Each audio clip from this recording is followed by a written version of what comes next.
Tantor Audio, a division of Recorded Books, presents To Catch a Spy, The Art of Counterintelligence by James M. Olson.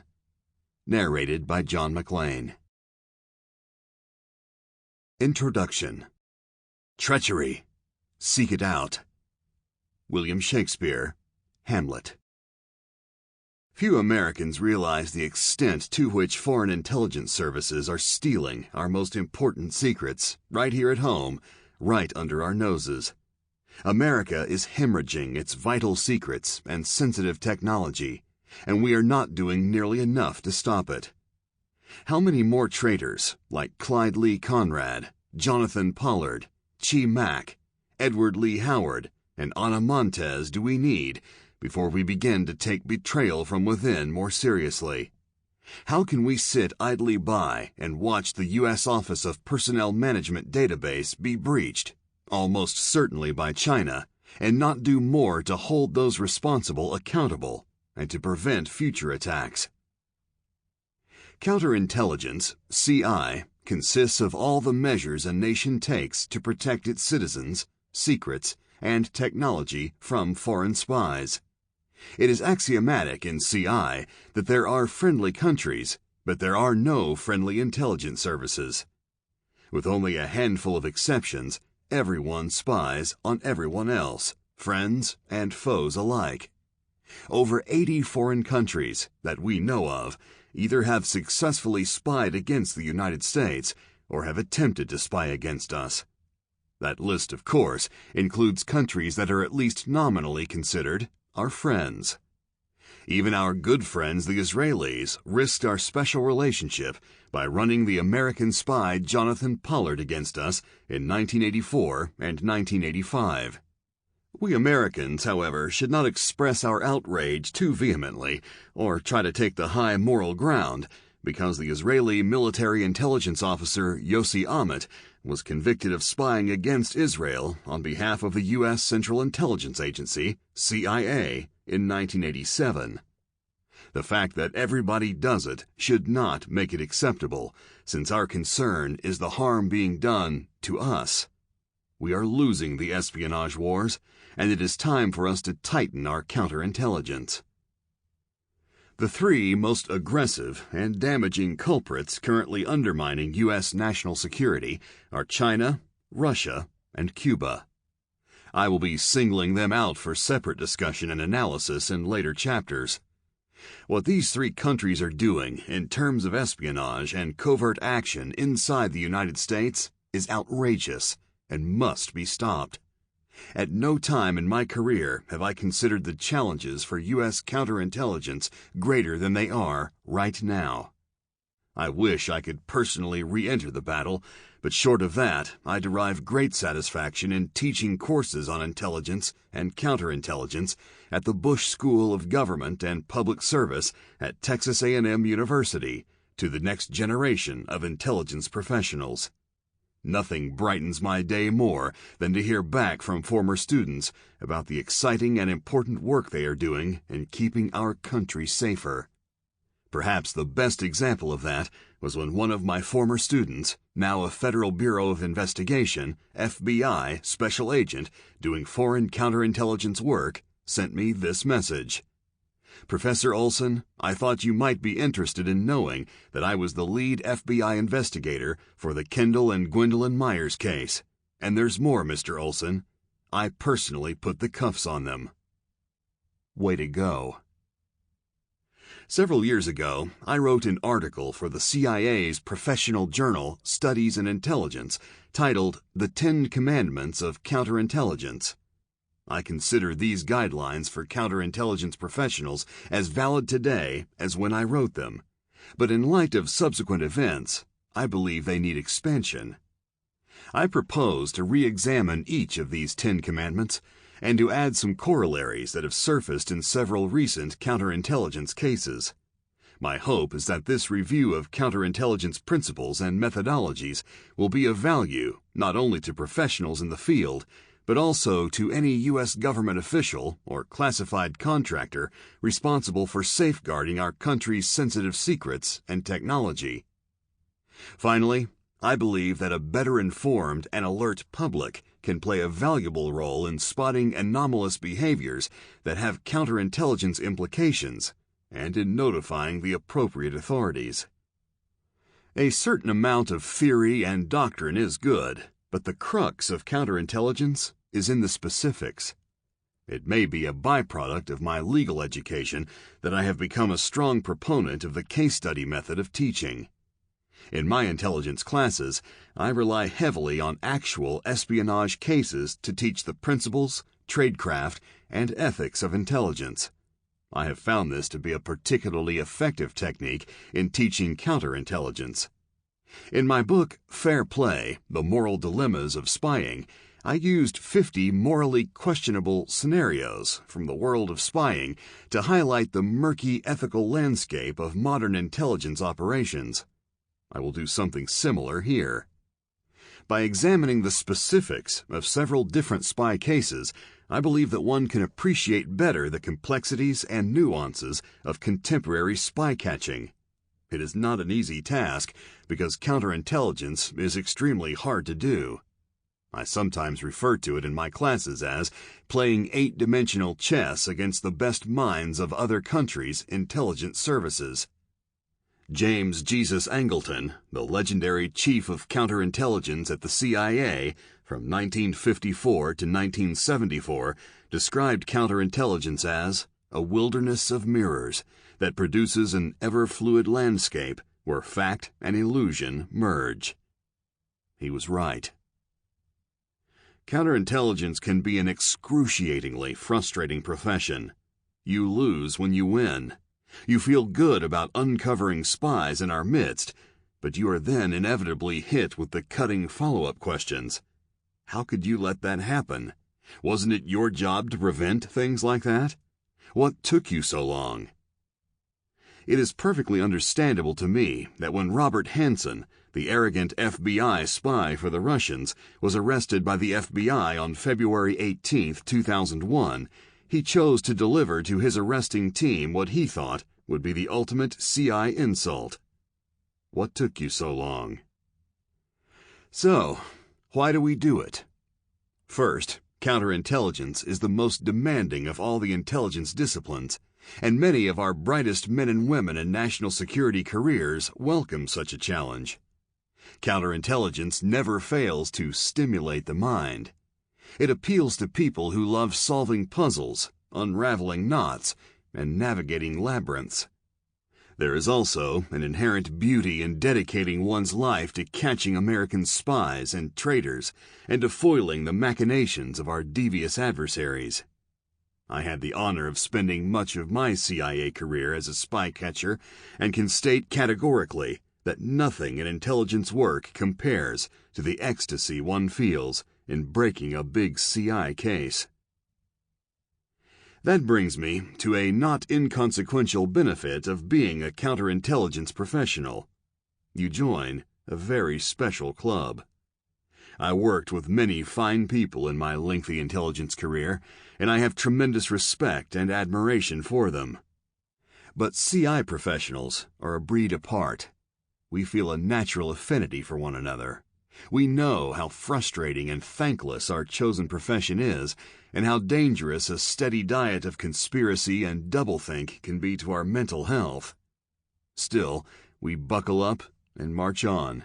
We get the job done. My best friends in the intelligence community were my CI colleagues. It made no difference to me if they were CIA, FBI, military, or any of the other constituent members of the Director of National Intelligence, DNI, community. We are the same people. We are brothers and sisters. I salute the fine men and women who are in CI careers now, and I encourage those of you out there now who aspire to join us one day to follow your dream. As a practitioner and teacher of intelligence, I have had the luxury of studying and reflecting on what constitutes good counterintelligence. I believe we can do it a lot better than we are now. We need reinforcements. Come join us. This book, for what it is worth, is my modest effort to contribute to the dialogue by offering my thoughts and recommendations on how to improve the art of counterintelligence. I do not pretend to have a monopoly on CI wisdom, but I hope my many years in the business will translate into some useful observations. 1. China. We have not yet begun to consider Red China espionage as a serious menace to our security in the U.S., though in the years to come it may well become a formidable instrument for spying and subversion. Alan Dulles, The Craft of Intelligence, 1965. If I were to start my CIA career all over again, I would try to get into our China program, learn Mandarin, and become a Chinese counterintelligence specialist. China is without question the #1 counterintelligence threat facing the United States. I do not know a single counterintelligence expert anywhere who will say anything different. The Chinese are mounting a massive espionage, cyber, and covert action assault on the United States. Their goal is to catch up with the United States technologically, militarily, and economically as quickly as possible. If the American people fully understood the audacity and effectiveness of this campaign, they would be outraged and would demand action. Our top priority in U.S. counterintelligence today and into the future must be to stop or to drastically curtail China's spying. The Chinese have always been adept at espionage. In the early years of Chinese communism, the Russians provided intelligence training and material support to their struggling comrades. The Sino-Soviet split put an end to this cooperation, so beginning in the 1960s, Chinese intelligence has been on its own. By the 1970s, China had emerged as a world-class intelligence power and had decided that spying, especially commercial and industrial spying, was the fastest and cheapest way to build economic and military strength. The vast Chinese intelligence apparatus was restructured in 2015 and 2016. The principal Chinese External Intelligence Service is the Ministry of State Security, MSS, which is responsible for overseas espionage operations. The Ministry of Public Security, MPS, concentrates on domestic activities, but also occasionally runs agents abroad. The MSS and MPS were relatively unaffected by the recent organizational changes in the Chinese intelligence community. The major impact has been on the People's Liberation Army, PLA, which since the 1950s has been heavily engaged in intelligence operations. While in theory the PLA has concentrated on military intelligence, it has defined its role broadly and has competed with the MSS in a wide range of economic, political, and technological intelligence collection operations overseas, in addition to its more traditional military targeting. The PLA has been responsible for the bulk of China's cyber spying, but there are indications that the MSS has been assigned an expanded role in this area as well. Oversight of the PLA's technical intelligence capabilities, including cyber, signals, and imagery intelligence, resides with the new Strategic Support Force under the Central Military Commission. The PLA's human intelligence, HUMINT operations, are managed by the new Joint Staff Department, which likewise comes under the Central Military Commission. The previous breakdown of the PLA into intelligence departments, familiar to a whole generation of American intelligence officers, has been eliminated. There is no longer a 2 PLA responsible for human intelligence, a 3 PLA responsible for cyber operations and signals intelligence, or a 4 PLA responsible for electronic warfare. These functions remain, but have been rolled into the new structure. The MSS and PLA make regular use of diplomatic, commercial, journalistic, and student covers for their operations in the United States. They aggressively use Chinese travelers to the U.S., especially business representatives, academics, scientists, students, and tourists, to supplement their intelligence collection. U.S. intelligence experts have been amazed at how voracious the Chinese have been in their collection activity. They take a vacuum cleaner approach and scoop up literally any kind of data they can get their hands on. The question of Chinese students in the U.S. is especially pertinent.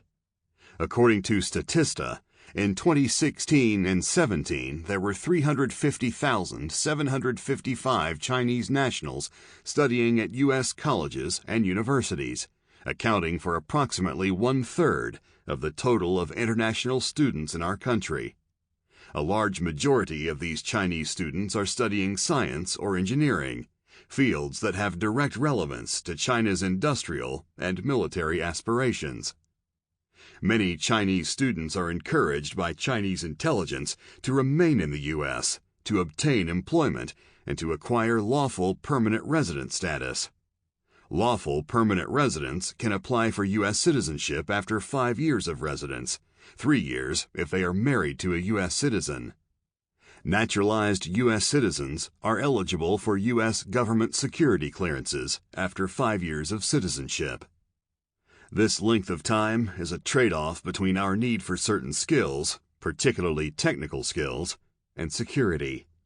Any intelligence service worthy of the name would jump at the chance to infiltrate its officers or co-optees into the government agencies, national laboratories, and high-technology firms of a priority target country. We have no numbers, of course, but it is inconceivable to me that the MSS and PLA would have overlooked this enticing and easily exploitable path to access. The enormity of the Chinese espionage effort is staggering, and it is getting worse. The FBI announced in 2015 that it had seen a 53% increase in economic espionage against U.S. companies over the previous year, most of it from China.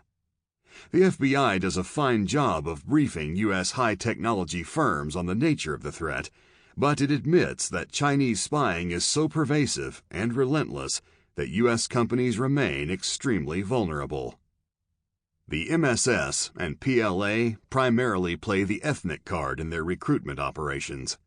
They target the large numbers of ethnic Chinese, the so-called overseas Chinese, who live in the United States and virtually every other country in the world.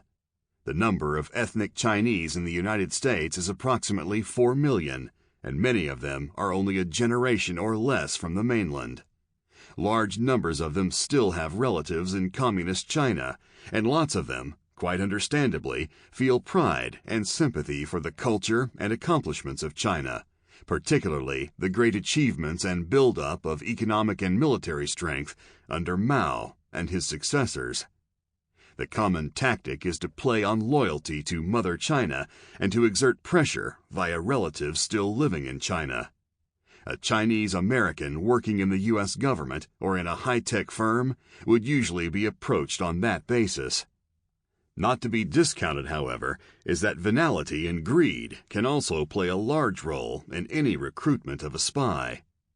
All Americans who visit China, but particularly Chinese Americans, are assessed as potential recruitment targets, and those who have access and show susceptibility are singled out for aggressive development. Does it work? You bet it does. We can assume that many of these approaches are rebuffed, but here is just a quick partial listing of Chinese Americans who have fallen into this trap.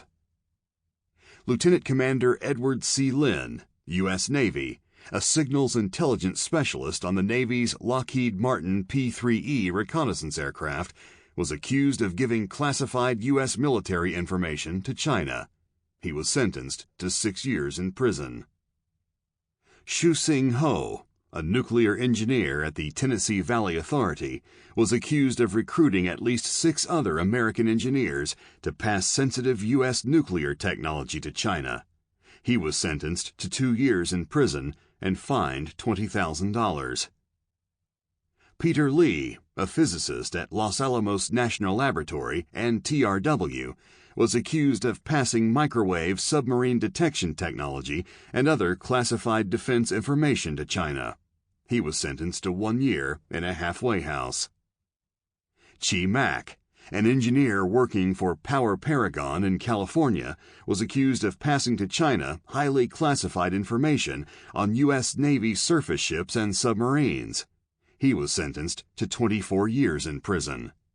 Fei Yi, a Silicon Valley engineer, was accused of stealing computer microprocessor technology on behalf of China.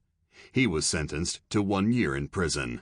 Walter Lin-Hin Lu, owner and president of USA Performance Technology Incorporated of Oakland, California, was accused of passing chloride-root titanium dioxide production technology to China. He was sentenced to 15 years in prison. Greg Chung, an engineer at Boeing, was accused of passing proprietary information on the U.S. space program to China. He was sentenced to 15 years in prison. Katrina Leung was a different kind of spy. Her objective was not to steal U.S. technology, but to infiltrate U.S. counterintelligence, and she succeeded, brilliantly. Leung was born in China in 1954. She immigrated to the U.S. as a teenager in 1970 and graduated from a New York City high school in 1972. Obviously very bright, she graduated from Cornell University in 1976 and then earned an MBA degree from the University of Chicago. In 1980, Leung and her husband moved to Los Angeles, where they found success working at an export-import company and a business consulting firm. They had a lavish lifestyle and cultivated influential friends in California business and politics. Leung was active in the local Chinese-American community and bragged that she had excellent contacts in China, including prominent political leaders. In fact, when high-ranking Chinese visitors came to California, Leung often served as their guide, interpreter, and host. Leung's activities did not escape the FBI's attention, and in 1982 she was recruited by the Bureau to report on Chinese government officials. Her recruiter and handler was FBI Special Agent James J. Smith, who was Leung's case agent for 18 years until his retirement from the FBI in 2000. At FBI direction, Leung traveled frequently to China to ingratiate herself with her current contacts and to seek new ones. The FBI was delighted to learn that some of Leung's contacts were MSS officers. In a short time, Leung, codenamed Parlor Maid, became one of the best informants on Chinese intelligence personnel and activities that the FBI had. Smith urged Leung to dangle herself to the MSS in the hope that she could become a double agent, DA. The ploy worked, and Leung was recruited by the MSS in 1984. The same year, she became a U.S. citizen. Leung was a productive source for the FBI for 20 years. Her reporting went to the highest levels of the U.S. government. Smith's trust of her was so complete that he overlooked strong indicators as early as 1991 that she was not being truthful, and moreover, had unauthorized and unreported contacts with MSS officers. Smith shared classified information with Leung to assist her in her DA role. The FBI paid Leung $1.7 million in salary and expenses. When Smith retired in 2000, he was awarded the Intelligence Medal of Achievement for his work with Parlor Maid. One reason that Smith was so protective of Leung and deflected all CI suspicion of her was that he had been having an affair with her since the early 1980s. Not only that, but Leung was also sleeping with another FBI counterintelligence special agent, William Cleveland, who worked out of the FBI's San Francisco office. Smith was so careless that he carried top-secret documents in his briefcase when he had trysts with Leung at her Los Angeles home, giving her the opportunity to copy the documents when he was asleep or in another room. Leung had been working for the MSS all along. The duplicity began to unravel in 2000. The FBI put Leung under surveillance and made a surreptitious search of her home. There, agents found a stash of FBI documents. Leung and Smith were arrested in 2003. The FBI did not welcome parading its dirty laundry in public or revealing sensitive sources and methods.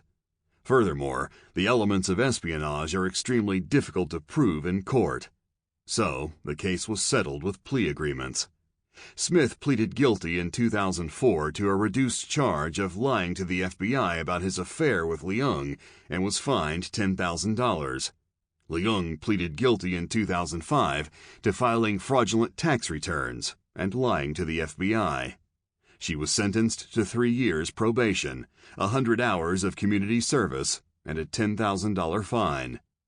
Cleveland was never charged, and after he left the FBI, he became chief of security at Lawrence Livermore National Laboratory. This list is certainly incomplete and does not include Chinese citizens who have permanent resident alien status in the United States or who travel frequently to the U.S. on business. Not listed as well are some U.S. citizens who are not Chinese Americans who have been caught spying for China. Although they are relatively few in number because of the strong Chinese propensity to recruit Chinese Americans, some of them have done serious damage. One recent example is the hapless Benjamin Bishop, a former U.S. Army lieutenant colonel working at U.S. Pacific Command in Hawaii, who was sentenced in 2014 to 7 years in prison for passing classified defense information to his Chinese girlfriend. The 27-year-old woman entered a romantic relationship with the then 59-year-old Bishop while she was a graduate student in the U.S. on a J-1 exchange visitor visa. On March 28, 2017, Candace Claiborne, a 60-year-old U.S. State Department administrative officer, was arrested by the FBI and charged with obstructing an official proceeding and lying to the Bureau about her contacts with Chinese intelligence officials. Claiborne is alleged to have had unauthorized dealings with the Chinese from 2011 to 2016 and to have received benefits for herself and relatives amounting to tens of thousands of dollars. There is no indication that ethnicity was a factor. Claiborne began working for the State Department in 1999 and had a top-secret clearance. She had several overseas assignments, including in Shanghai and Beijing. It has not yet been made public what Claiborne passed to the Chinese, how and where she was recruited, or how she was handled. It is known, however, that her cooperation with Chinese intelligence continued after her departure from Beijing in 2012 and her reassignment to State Department headquarters in Washington, D.C. Another example of a non-ethnic recruitment of Americans by the Chinese is Glenn Duffy Shriver. Shriver was a 19-year-old college student from Michigan studying Chinese language and international relations. He went to China for a summer study program in 2001. He was so taken with Chinese language and culture that he went back to China in 2002 for a junior year abroad. After his graduation from Grand Valley State University in 2004, he returned to China to perfect his Mandarin and to immerse himself in all things Chinese. He soon fell prey to a classic intelligence spotting mechanism. He answered an ad seeking a volunteer to write an article on U.S.-China relations.